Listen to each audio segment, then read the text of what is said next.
Okay, here we go.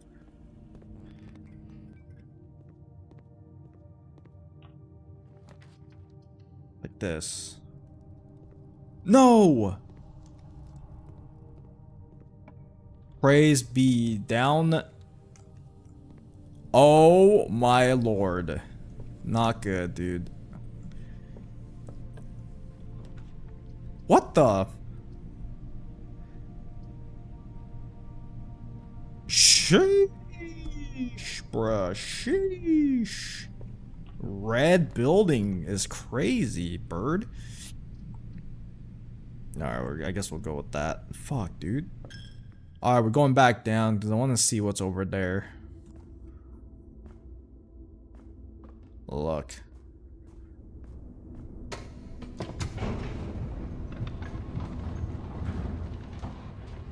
Oh.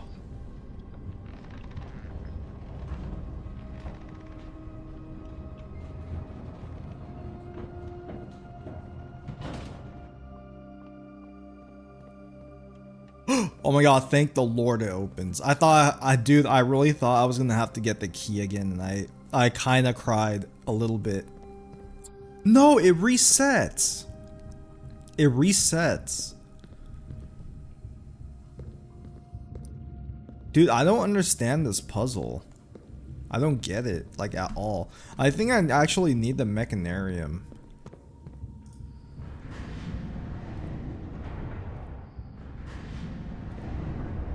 So if I go this way, yeah, I can go there and I can go there to get the mechanarium. And then I have to go back.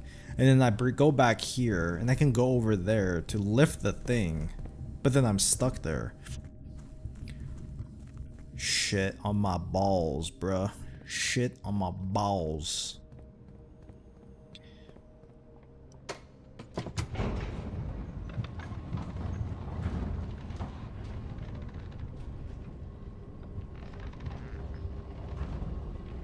Bro, we're just like on a red room frenzy right now.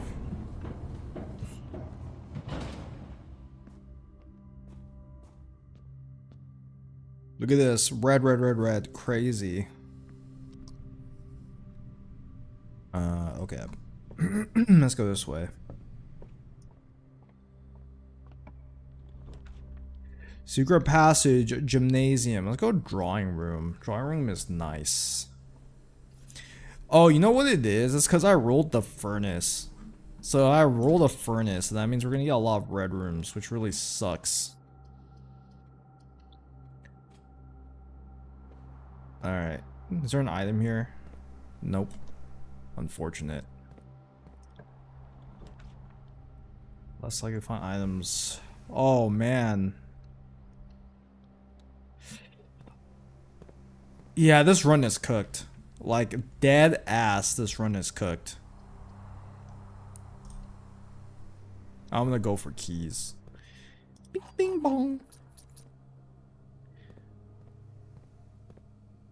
Whatever item spawns in here.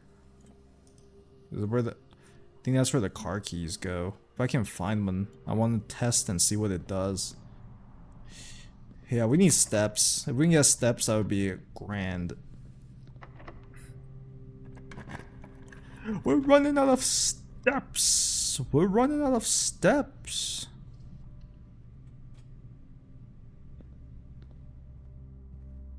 Shit.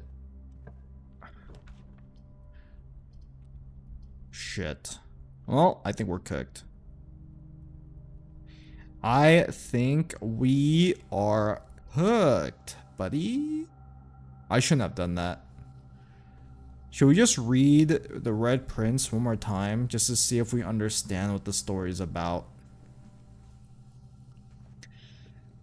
Perhaps we missed something on our first read. Oh my god, rabbit's foot.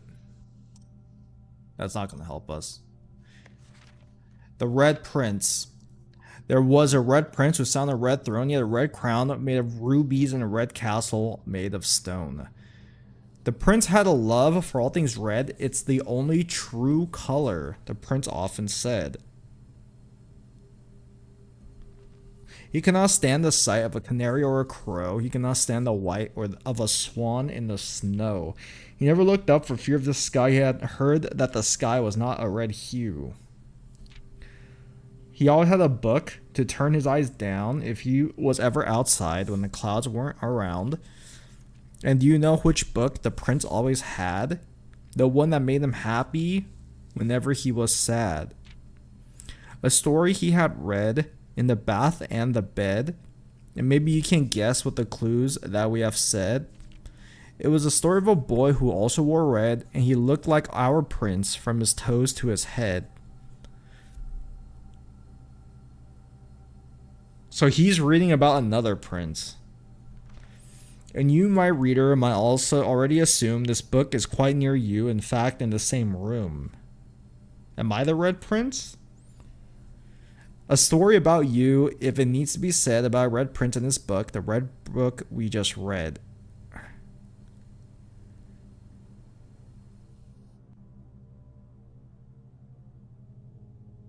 So this is the book that the Reddington government denied because the last page was too political. A story about you, if it needs to be said about Red Prince in this book, the red book we just read.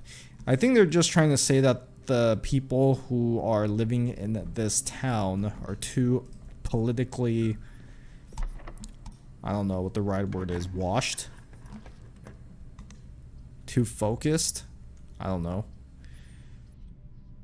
Yeah, we just hit a dead end. We're not going any further. This run is actually cooked. Alright, we're gonna call this run here. I can go down there, but I don't have enough steps is the problem.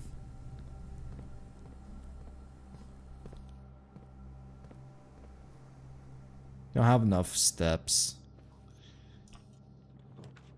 Walk-in closet, dining room. The nook. Yeah, I've only got 2 steps left.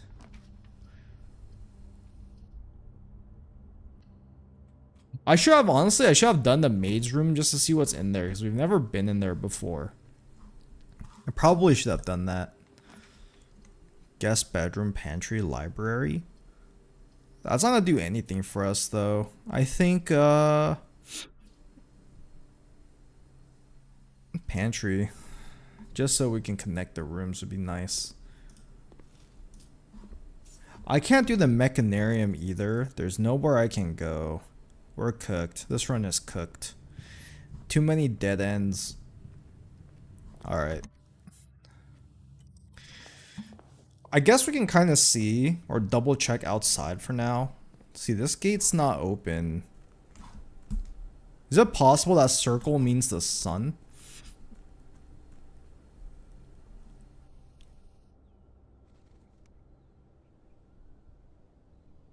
There's a door here as well.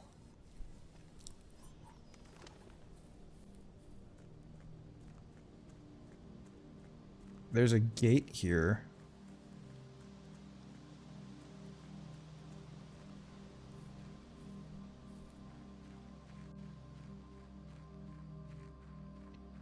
There's another gate here. I think this is where I'm gonna come out of once I finish the basement stuff.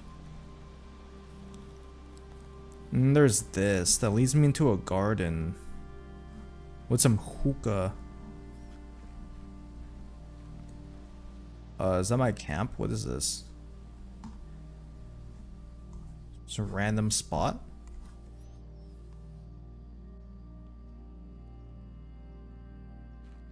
I don't think I have any notes on this safe.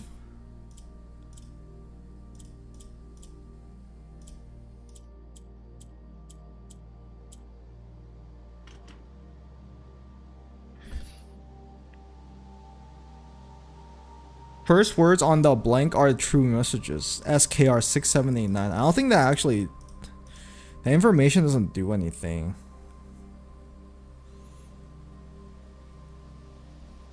(1951, 1972). We can try that.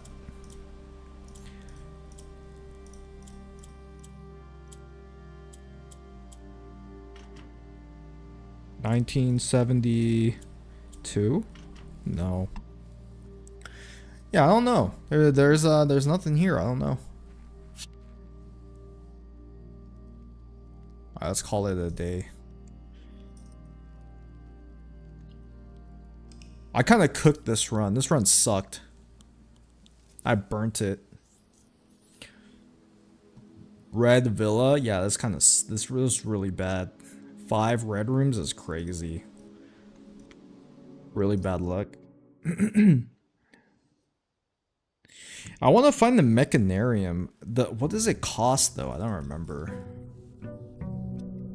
Day 26, dude. We've been here for a month. Dumbass, you need to figure out how to get into room 46, man. You're running out of time, brother.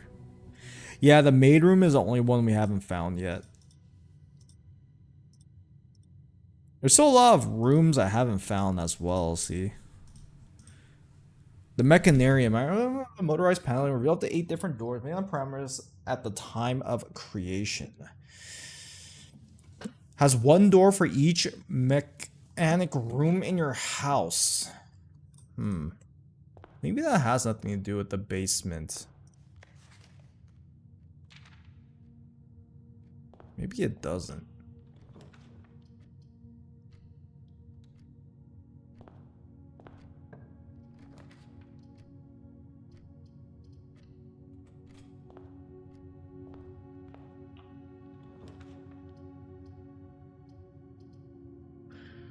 Oh man, what the heck?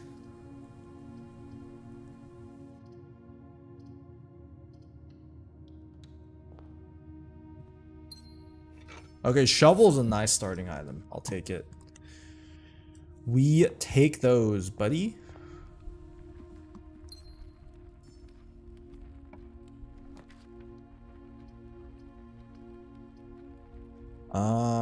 Yeah, this really sucks.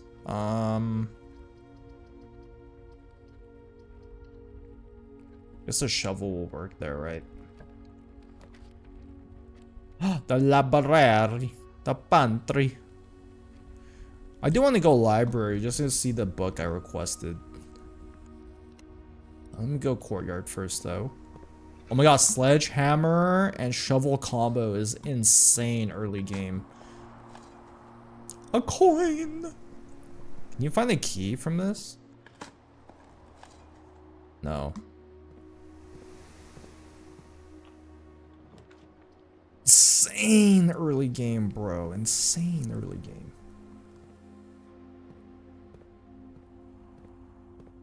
Alright. If I can get utility closet here, it's gonna be huge. Nope. 4 items. Oh, this blows. Ah, fuck. Well, at least we never found this room before, so at least we can see what's in here. The maid's closet. Bro, I want to fuck a maid. What?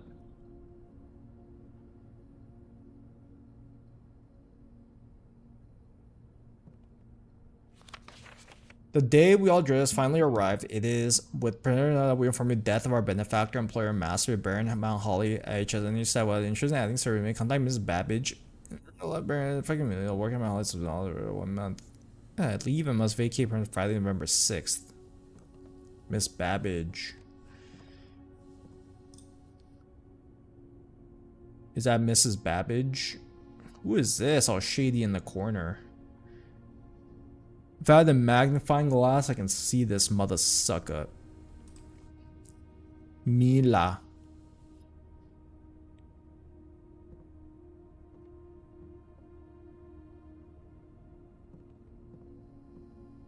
Is there any information here I can utilize? Don't think so. Okay. Fair enough.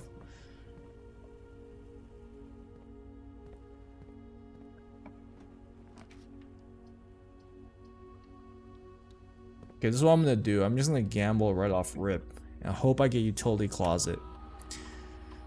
Or maybe we shouldn't. This is what I'm gonna do. I'm gonna say low amount of security doors. Offline mode is unlocked.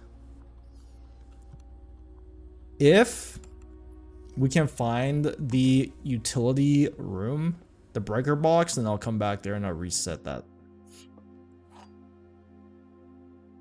Okay. The gems are in a box, that's true. The gems are in a box with the word blue on it.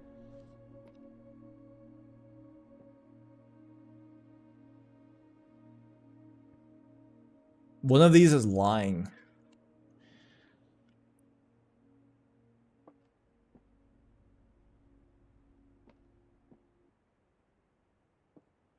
If this is false and this is true, then that means this one has the gems, right? If this one is true,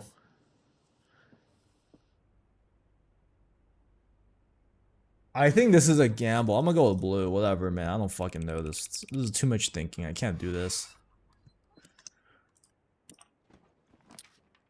The room of the rumpus. Dude. Fuck. I want to go back to that rumpus room so I can get another cutscene. I miss it a lot.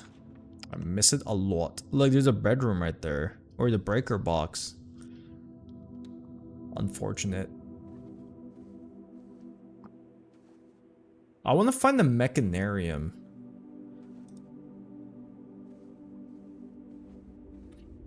Okay. At least we now have access to the foundation. That wasn't so bad. Bro, please. Yo, this sucks. We're out of every item. We are out of every single item. The next time you enter a boudoir. Whoa. I've never been in this room before. Let's explore. Oh shit. Yo, this room is nice, bruh. Does it never end? The fuck am I looking at?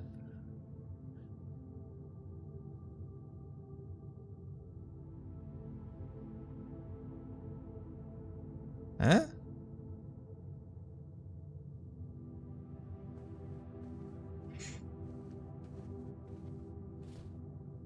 Gain additional effect of each constellation. Oh.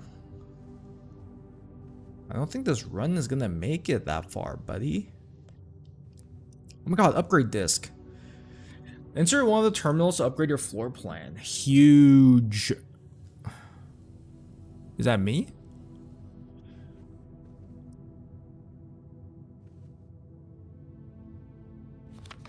Her lady's diary is locked.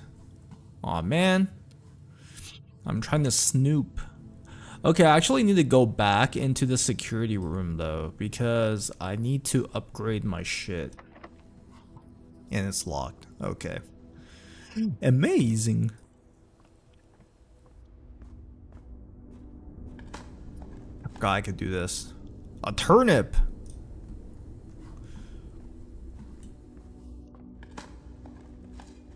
A coin. I'm about to lose that. Feels bad, man.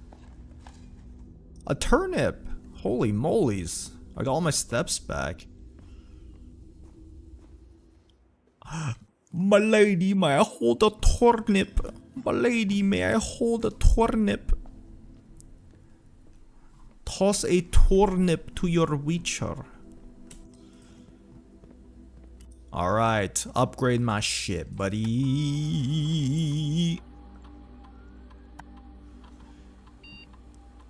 Insert my disc. Alright, what are we upgrading? A nursery, huh? Alright.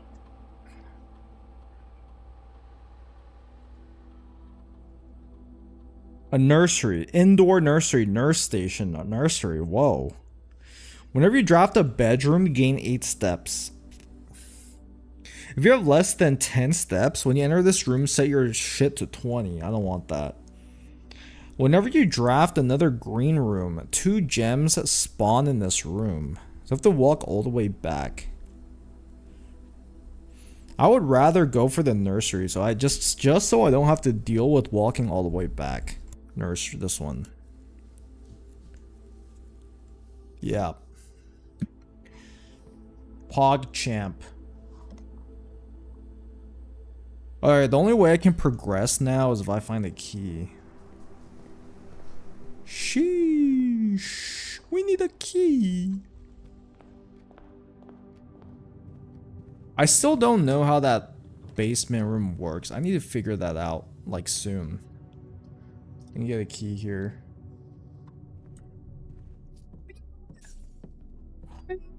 Alright, at least now we got some items. We can work with this. We can work with this. A billiards room. Maybe we can get a key card here. Stop by the terminal and change up my plan. 25 minus 15 is 10. 20 minus 18 is 2. 2 squared is 4. 11 minus 8 is what? 3? 3 squared is 9. Oh my god. I got another secret garden, bro.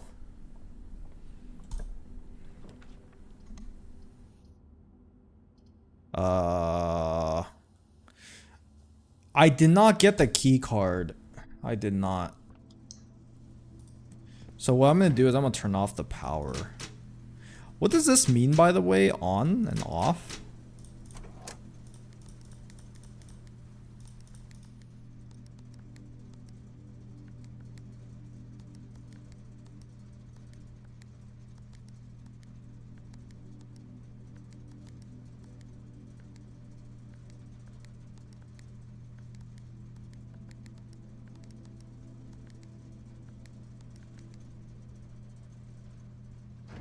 I don't know what the purple light does. I still don't know.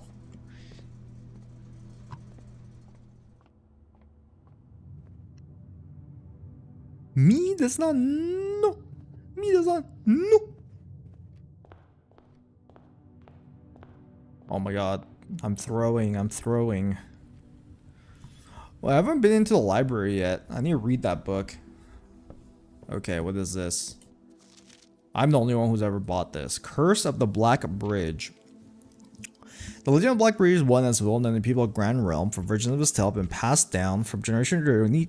Every telling of the story has changed, becoming more colorful, more verbose, and more horrifying. With many renditions, unique personal touches, the task of confining and binding the tale to text seemed an ambitious and impossible challenge. Over the course of my research, I heard a dozen variations of the legend, and they often change. Surprised how much the story remained the same. The more I listened, the clearer it became that there can never be a definitive version of this tale capable of capturing all the wonder and myth of Black Bridge, and the end that chose to write down most authentic. The story my grandmother told me as a boy long ago. Who wrote this book? Okay. The Berry Picker from Oris. What the fuck? Holy shit. Many years ago, the piece of familiar word and rogues were the locals deemed inappropriate to call their numbers the Unholy Hounds. They were feral outlaws composed of the society worst in a time when the society was at its worst, and each time the fearful travelers created a group a dozen more lay unclaimed, worse than the last. For the gentry was a valley of coffers, more than companions of crime would measure more wicked than group primary enterprise high road robbery. One of these was a rogue boy of 13 years old, Jesper, who had not been lucky in life and lost his brother to war and parents of famine. But years after the hunger that followed, Jesper lived in a gutter behind a churchyard or in certain bags. Bugs and weeds harvested from the cracks of the alleyway sustained his pitiful existence. It's not surprising that a child aiming to escape such hardship would take an easy road out. An easy, well-traveled road paved with temptations leading out of the city into the gentry lands, where loose purse strings entwined with the strands of salvation and glisten. Equally with the hope of opportunity, it was this road eventually led Jasper to the end of his youth, a hidden cave at the bottom of Black Bridge Canyon. He met a surrogate family of saviors called the Unholy Hounds. Despite the circumstances, led him to his vocation of banditry. He was surprisingly tender-hearted and often teased by the group for being too kind. He was assigned the instant role of berry picker. It was not an instance of berry picking part game or wicked undertakings. It was for the only duty performed without the safety of night's concealment. No stranger to solitude, he did not protest that he alone worked while the others slept soundly in the cave at the bottom of Black Bridge Canyon. On one such occasion, Jasper decided again early start, left the cave, berry basket in hand, out of the woods before the morning sun even brushed against the tallest treetops. It was colder in the mornings, but the headway dawn afforded meant Jasper could reach a furthermost berry patch without worry of being chastised returning upon his return. It took over 3 hours on foot to reach his destination, and along the way he passed many a familiar bush, all pillaged or bereft of berries that would have to dedicate several moments in earnest examination before finding a single one. He was a patient. Even patience had its limits. He was confident that even accounting for the time lost to this long stretch of travel, his efforts would be well worth the pain. Tiffany the new grove surprised Jasper very tightly and toppled over with joy. When he had regained senses, he made a decision he would not reveal the location of his newfound treasure. As he were in respect of his confederates, who upon seeing his yield might attribute the success to hard work. Smiling at his plan, Jasper set off to fill his basket and was making steady strides in this task when the sound of thundering hooves interrupted him. A carriage was approaching. The thought made Jasper freeze. He had been so enchanted with discovery that he forgot to observe his surroundings. Like a roar would be so close, he ducked down, crept behind the bush. It was only a moment before a sound revealed itself. The 50 paces of where Jasper hid, the elegant carriage with gold trim came soaring around a corner of trees, led by two beautiful white horses, and conveyed a stern-looking driver seated atop the vehicle, flaunting the most sophisticated regalia Jasper has ever seen. It was not just any carriage; it was a royal carriage. Without ever having witnessed such a sight, he was certain. The sight had transfixed Jasper that he stood awestruck, unable to tear away the carriage approached. The little concealment of the bush provided was soon unequal to the driver's lofty perch, and upon spotting the boy, he pulled the rein with such effect that the noble steed slid to a halt with precise control. "Boy, get out from behind the bush," he shouted. "You startled me half to death going round the bend of my own drive and seeing such an unfamiliar face in a place where they ought not to be any face." He contemplated running. The man was much older, dressed was suitable for courtly behavior, not dashing to a bramble, but I was picking berries. Just raise a half-built basket to allow the driver to see a proof. The demeanor of the man suddenly changed. A change Jasper was familiar with. He had many times on seen astonishment from the most fiendish bands melted away and presented with a berry basket. Any suspicions that the driver might have instantly evaporated, and for a notion of the member of unholy hounds picking berries seemed farcical. The softened expression even made allowances for a smile. "Berries, eh? Say you couldn't have picked a better spot, could you? I used to pick berries here as a boy." He took his cue to finally step forward from outside the bush and proudly brandishing his basket. "I know, and what luck I found them. I have only just begun picking, and look how many I have. I would have taken me fourfold the time back home to procure this number." The driver bent down closer to look and asked, "Where is your home? Is it far?" He replied with a scripted response, "A little south of Tanner Fork, just past the burnt woods." My God, that is far. You couldn't have come all this way only this morning. It was true, Tanner Fork was in the exact opposite direction just where it traveled, and while the response would seem perfectly reasonable, the location closer to Black Bridge Canyon, you would see why it would seem less believable here. "Sir, I have traveled much farther for much less profit. I dare say there is no distance yet made by man that would not be worth undertaking for a prize such as these. Surely you have tasted them for yourself." Jasper felt happier with the responses. It seemed to amplify a man's smile. "In my youth, often, perhaps, I took it for granted because I never had to travel very far, and even then my father would always drive us home in our carriage, and I'm ashamed I never had to walk such a stretch to earn an equal reward." It was Jasper's time to smile. "Then let my efforts reward us both today." He raised a basket even higher. "Taste and memory of your youth, sir." The driver chuckled and removed one glove, bending over the seat, reached down the basket. His finger touched his first berry. A dagger in turn met his throat, cutting through a superficial layer of skin and blood. Jasper caught the man's startled eyes. "And for that taste I will have your purse, sir, in memory of my youth."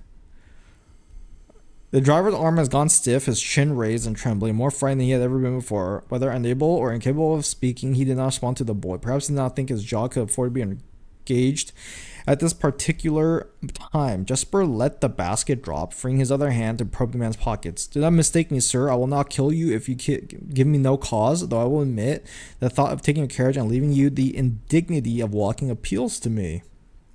Unable to find the purse in the man's coat, Jasper pivoted to search the seat under him. "Why have you no purse upon your person?"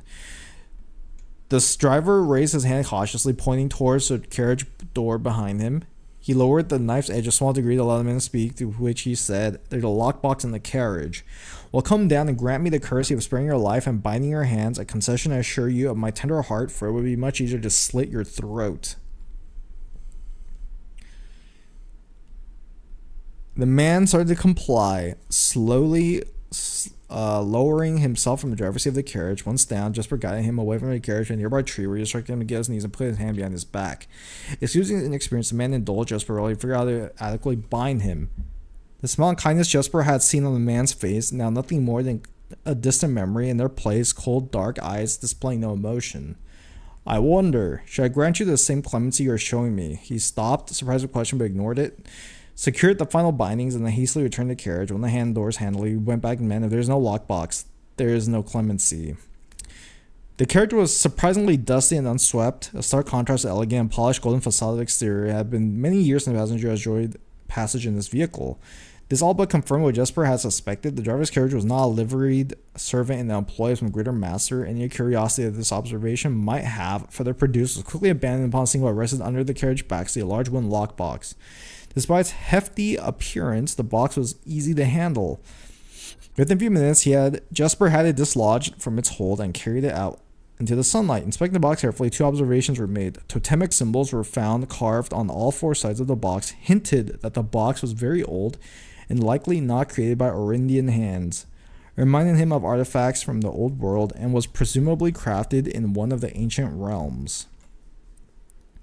Secondly, the box was secured by a rusted yet robust padlock and would not open easily without a key. He looked over to the driver, quietly observing him in an indentured position. "Do you perhaps have a key you can provide me to open the box?" The driver replied, "There is no key to that box."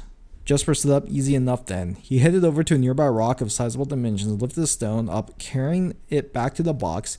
If there was ever a time when that lock had been resistant to brute force, it wasn't recent. With one hit, the stone had completely shattered the rusted lock. He bent back down, opened the lid. Inside was an effigy, a crude figure chiseled from stone. Without too much deliberation, Jesper bent down, picked it up, somewhat surprised how heavy it seemed given how light the box had felt. Having expected to find something more akin to gold or gems, he looked questioningly to the man, hoping to find an explanation. The driver's smile again returned to his face. "You are cursed, boy, for deadly is the stone. You have opened that which should never have been opened, and you are cursed." Jesper carried the effigy over to the man and shoved it in front of his face. "What is it?" "That's one." Feeling his disappointment rising to anger now, Jesper tightened his grip on the effigy. "One what, you mumbling agentor? And in God's name, why have you no purse upon your person?" The man did not seem intimidated. "One pace," he paused for effect. 12 more and you will be dead." He had only had 1 second to flinch before the effigy struck him in the head and put an end to his cryptic ramblings. If there ever was a time when the old man had been resistant to brute force, it wasn't recent. He looked down at the sculpted stone figure, now splattered red. Was it cursed? Was he cursed? He had, of course, heard stories of curses and had never doubted their validity in the past, but now he was standing face to face with the possibility of being cursed. His mind pleaded with him to be skeptical. And if he was cursed, what difference would knowledge make? A dozen more paces would not be enough to find another living soul, to say nothing of the chance of procuring a remedy. If he did not move from where he is now, he could live maybe another 3 or 4 days, maybe more given the abundance of nearby berries. A plan that, if we ignore its obvious faults, might provide additional opportunities for help to come along. But what good would that do to be discovered here? Beside the body, stolen goods and hand blood from berries and raving about a curse would be very well not real. No, it would most likely be better to face one's fate now, take a dozen paces and see if life goes on. But Jesper found his legs unable to make that first step. His mind was unable to convince his limb to waste away 1/12 of his life in a single motion.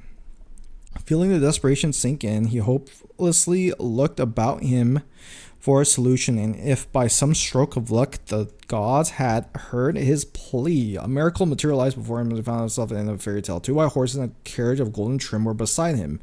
The answer to his immediate prayers, he laughed at his fortune and calculated the number of paces back to the road. 4. Perhaps only 3 if he jumped. He made a quick survey to see if there was anything he wished to grab before taking the plunge.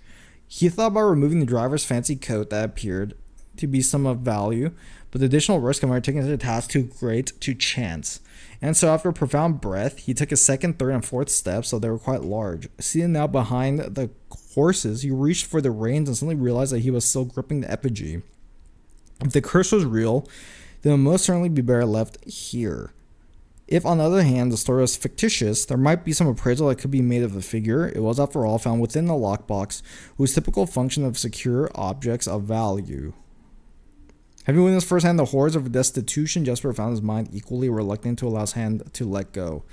If it is cursed, I die. If not today, then tomorrow. And if I die, what care have I? And with that statement, he said aloud to the horses. Jesper took up the reins with confidence. Oh my god, part 2. Below the Black Bridge. Bro, what the fuck is this story? Miller awoke to some light nudging from a familiar foot. Only one person would have the cheek to awaken her in such ill-mannered fashion. Shaking the sleep from her eyes, she glared up at him in the darkness but did not say a word. He nudged her again teasingly off and stepped back into the dim. After a moment, for her eyes to adjust to the darkness of the cave, Miller remembered. She was on third watch, quietly collecting her things and wits. Miller turned as she left, waving to her young friend who was more likely already asleep. She crept through the cavern's main passage, careful not to wake the sleeping bands around her. Like a hero in the book, she amused. Quietly, she grabbed the bow from the haphazardly formed pile of weapons, shaking the accompanying quiver in the darkness to assess how many arrows had hatched, and turned toward the sun-drenched mouth of the cavern, ready to start her shift. Above her, in one of the few trees in the canyon, she could see that Ravia was already posted. She waved, and Ravia waved back, calling out to each other was strictly forbidden. Anything louder than a gesture in the canyon was forbidden. When Miller reached a tree, Ravia lowered a braided rope and pointed to the ground behind her. Miller turned, folding a finger, and saw a pail of water resting beside a log. She turned back to Ravia, nodded, and secured the pail to the rope. The pail went up first, and in turn, Miller followed. Ravia reached across to grab the water. Miller leaned back, gave her space. There was not much room for maneuvering in this tree post, a necessary concession for the concealment the outpost demanded. Ravia tilted the pail up to her mouth dramatically, illustrating how thirsty she had been. Miller laughed silently as water poured out, splashing onto Ravia's face. It had been too daring and noisy of a joke, and had the others been around, they would have certainly been scolded for the unwarranted sound. Miller appreciated their efforts. Ravia took to verbalize the signs of the morning. They had been on third watch together for a month, and during that speechless time, their friendship has grown into something special. Affection was unsurprisingly scarce among the unholy hounds. She had felt camaraderie before, but intimacy never. Hold on. Alright, better. Alright. From the elevated vantage, the girls could see both the concealed entrance of the cavern as well as a clear view of the bridge that was spanned across the canyon. Black Bridge was a link between the Gentry lands and the northern mountains.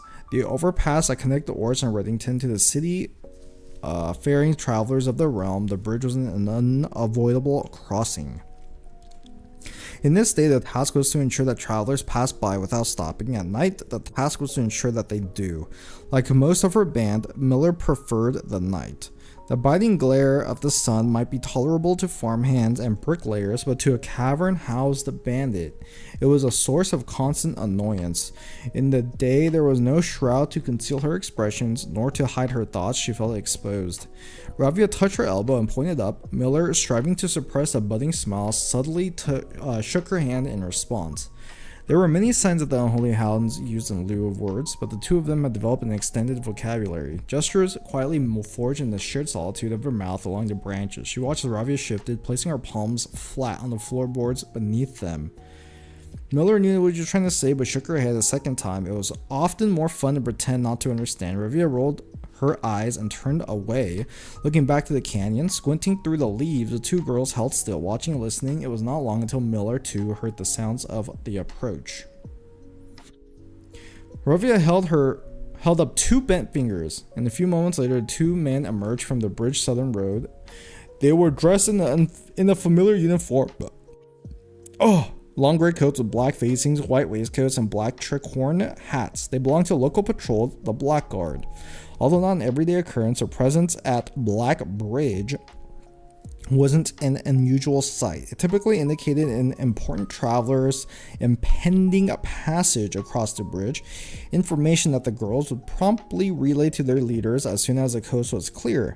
But this report, while exciting, was rarely acted upon. In Miller's 5 years in the Unholy Hound, she had never once seen a carriage taken in open daylight when Blackguard was nearby. The men had nearly reached the bridge's north end when Miller heard the horses, faintly at first but growing louder with each passing moment. Ravio's eyes met Miller's, the same concern mirrored in each other's expression. This did not seem like the typical carriage. Cautiously approaching the bridge to cross, instead of the familiar crunch of the high road's gravel, they heard the harsh clattering of hoofbeats against stone. Both girls redirected their attention downwards, looking through the foliage. The sounds were not coming from the high road, but from the canyon itself. The horses were coming from below the bridge. In an instant, Miller had knocked an arrow and drawn her bow. Go! Ravia had gone. Oh, she was gone before the whisper had even left Miller's mouth. The young scout was already sliding down the bank below, racing towards a cave. There was no road. There was no reason for numerous horses to be approaching their cave. There was only one reasonable conclusion, and both girls had reached it instantly. The base had been compromised as a Blackguard attack. The moment the horses came into view, Miller let loose her first arrow. She was surprised to see a carriage. She had expected cavalry. Before even processing that thought, her second arrow was in the air without a trail. It was unthinkable for a carriage to traverse such a terrain as she watched as the wheels jolted over the rocky riverbed. A third arrow was now in flight, and there would be no need for a fourth. The driver slumped over just moments before the vehicle dipped into a small ditch, slamming into an embankment. The force of this sudden halt immediately shattered the front two wheels and catapulted the driver from his seat. Utterly confused now, Miller quickly glanced over her shoulder to see if any horses were also approaching from the rear. Down in the canyon, the entire horde of the Unholy Hounds came spilling forth from the earth, as if hell itself had suddenly sprung open. The group seemed even more bewildered than Miller, half asleep and tripping over one another in a desperate attempt to engage an unseen enemy in combat. Miller could see Ravia among their number, the only one looking up at her. Her expression was chilling. There would be no need for a silent gesture to convey what they both now realized: they had made a mistake.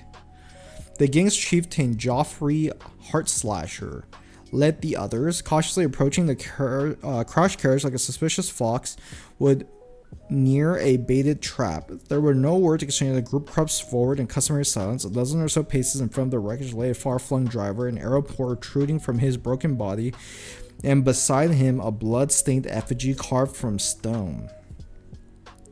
Miller was inconsolable. Jesper had always been her favorite. He had always shadowed her from in the night, clinging to the hems of her every move, the way a child tails behind an older sibling. Tender-hearted she had always called him, though deep down she had known that wasn't quite true.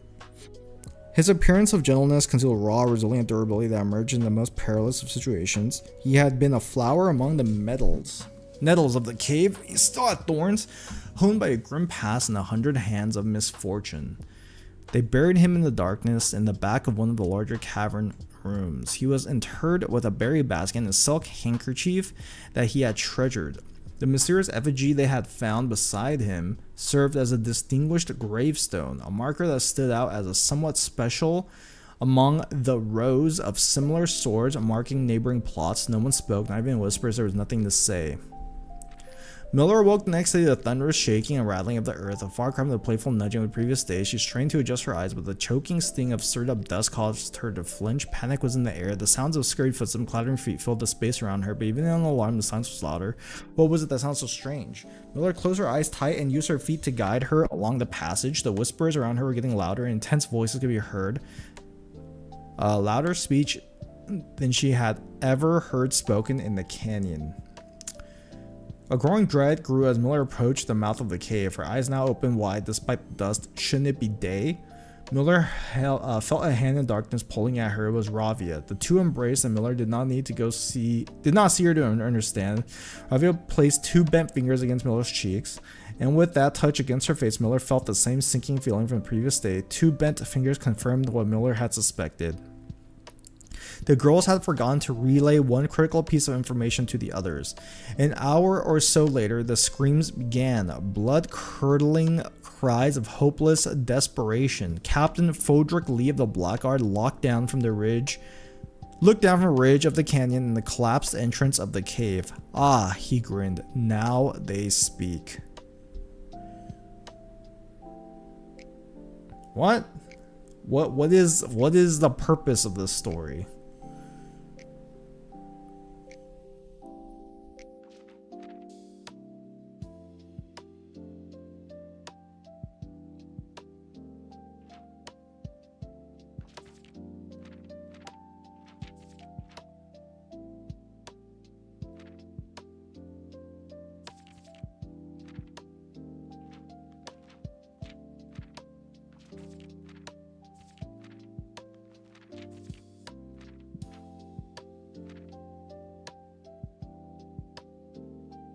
I don't understand.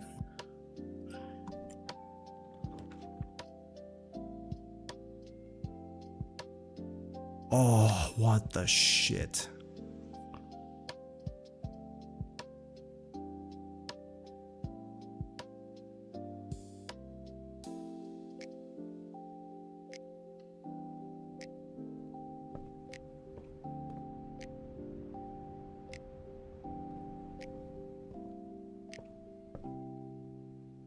That was an interesting story, but I don't really know what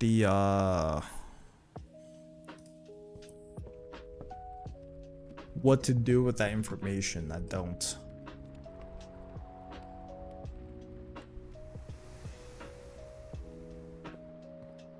Holy shit, I've been playing this game for 2.5 hours already. Crazy man. No, my coin.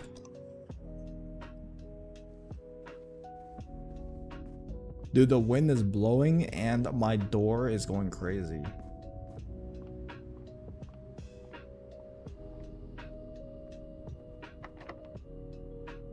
Alright, here we go. Wait, I have a special key? Oh, I guess I do, huh?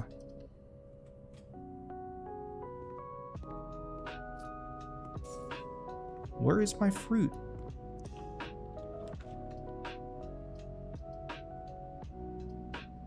I have no choice. We go to the dining room, bruh. He has no choice. Alright, I guess we gotta go up. Can I? Fuck. Well, this run is cooked. Alright, interesting. Man, I had a really good start too. This sucks. Okay, I'll do one more day and I'm calling it for today. One more run. Rustica Via. Yeah, this sucked. I read my book though.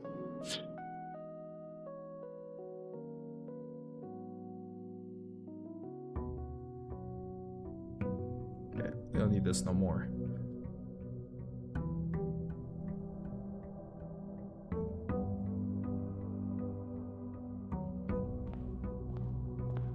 Okay.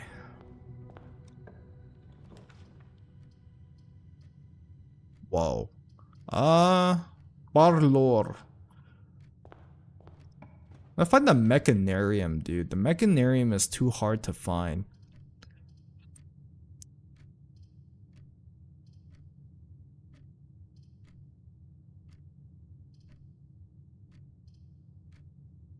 So with these, I don't really know what's better. I don't think items spawn in the corridor, but items do spawn in bedrooms. So I'm gonna choose bedroom, maybe? Oh, hallway, yes. Okay, so I'm gonna go left side. Alright. Parlor game. The white box does not have a statement, that is true. The gems are in a box with a statement, so this has to be false.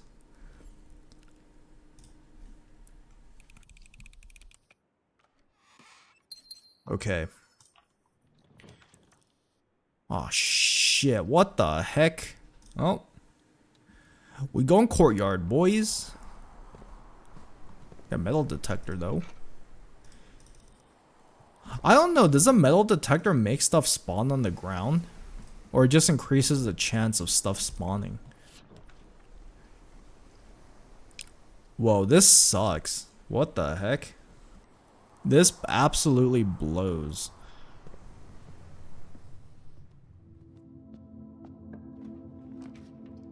I guess we go storeroom here. I'm gonna lose my gold, man. Lose my gold. Sad. We got a key though. I'm okay with that. Ah, I could gamble for a mechanarium. I'm gonna do it. We finna gamble. So how was this? You may draw new floor plans. Okay. So this room I think is the garage? No. Yikes!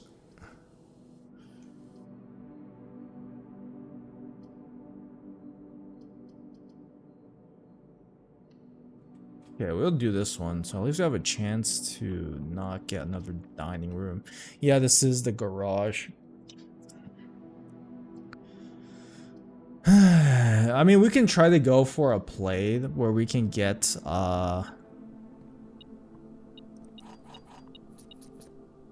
there's something in here still. Never mind. I was gonna say, we can try to go for a play where we can get car keys again. And then maybe, just maybe, we can see what's in the car. Unlock new lore. Unlock new informations. You feel me? What the heck is this?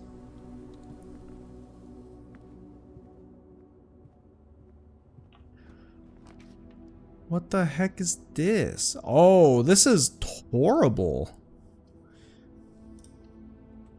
Well, this run is cooked. Just this room, it's cooked. What is this? Pirates map? Okay. Well, I don't have a shovel to get that treasure, so, you know. What is this? Oh, fuck me. Unfortunate. I want the mechanarium. Oh, I can't even do that one. Spare room.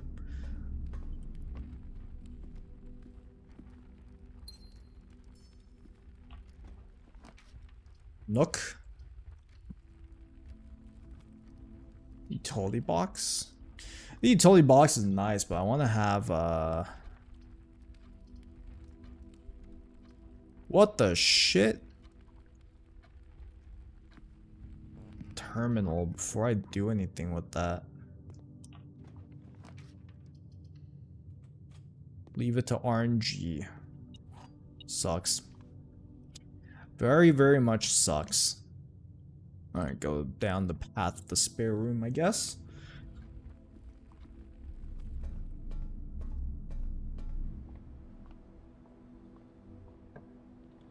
Hi. Gamble.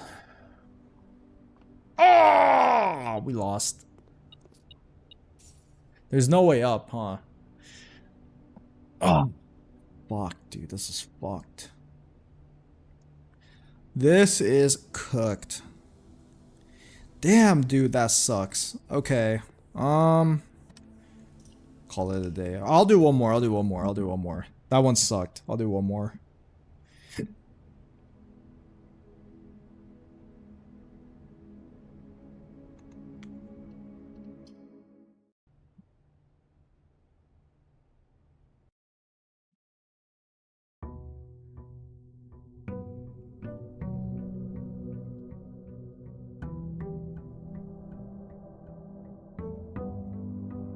Yeah, I still don't understand the basement puzzle. I still don't really get it. Maybe I'm supposed to go in from the other side? I don't know. It's hard to say. It is very, very hard to say.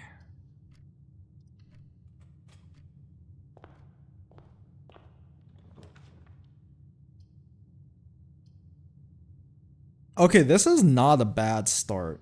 I mean, it's not the best, but I'll take it.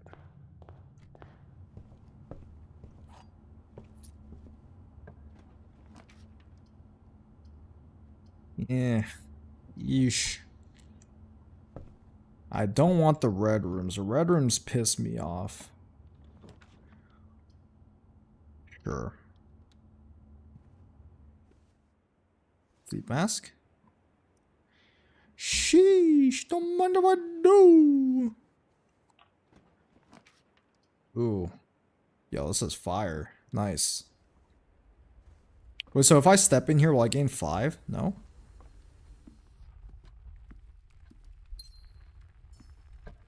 The first time I've been there, though.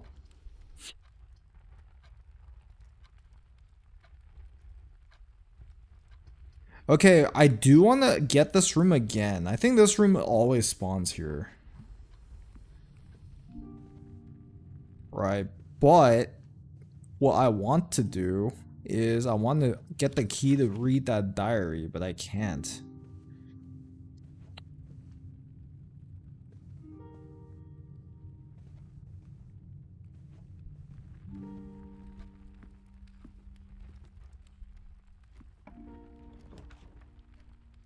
There's a garage again.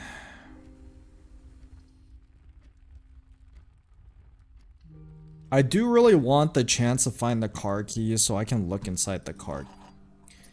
I've never done that, and I'm still so curious. So I'm gonna keep gambling and trying and hoping I get the car keys to see what's in here. Okay. Gambling never stops. You know what I'm saying? Alright, I'm gonna go down this way now.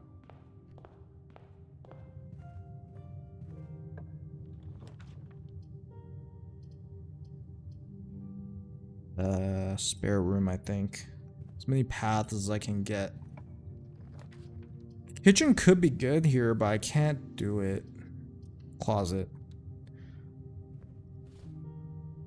Nice. Okay.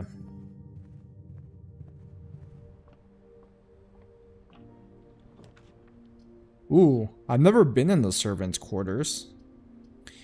I guess we could check it out. Whoa.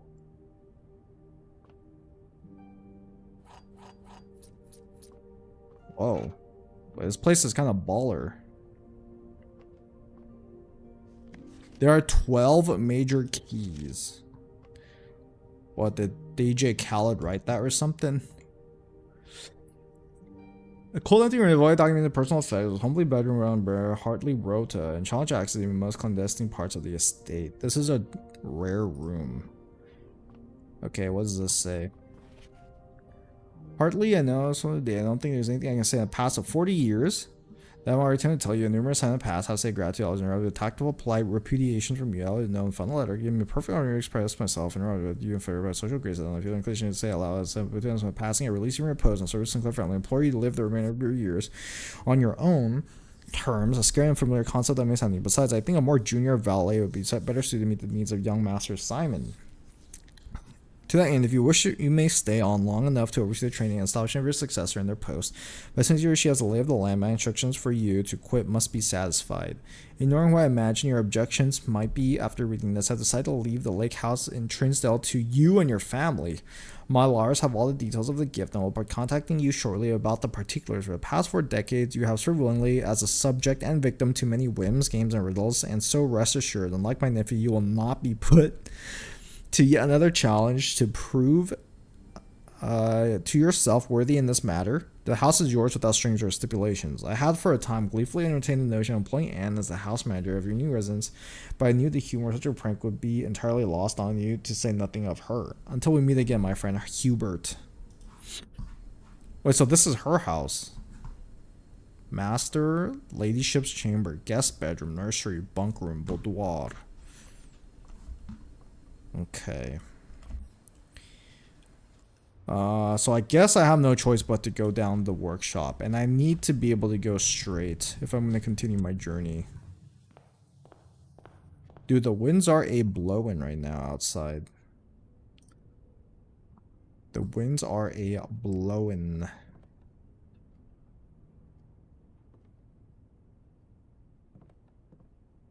Hold on, give me a sec. I need to do something about my door. Give me a sec.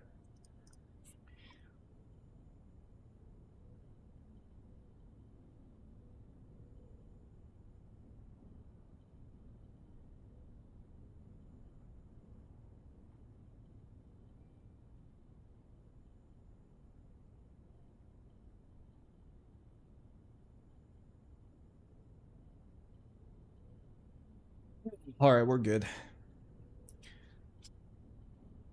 We're not good. All right, it's fine. Okay, go straight. Oh, man. Oh, man. All right, well, you know what they say, man. Pray we get the car keys here and see if we can unlock new lore, I guess.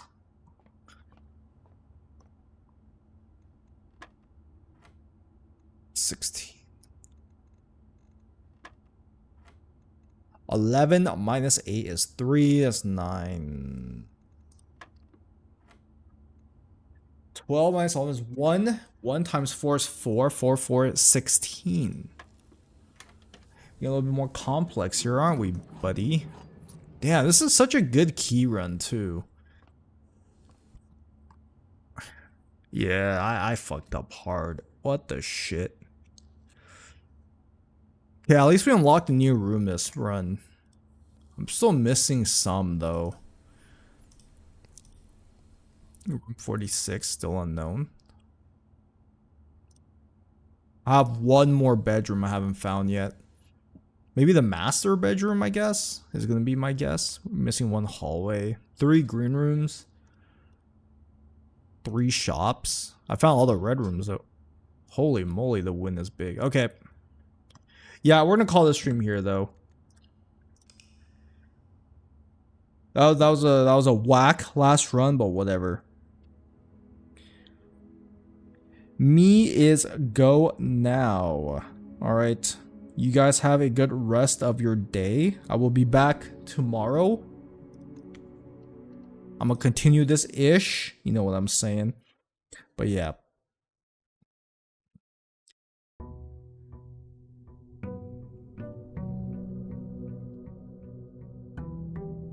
All right.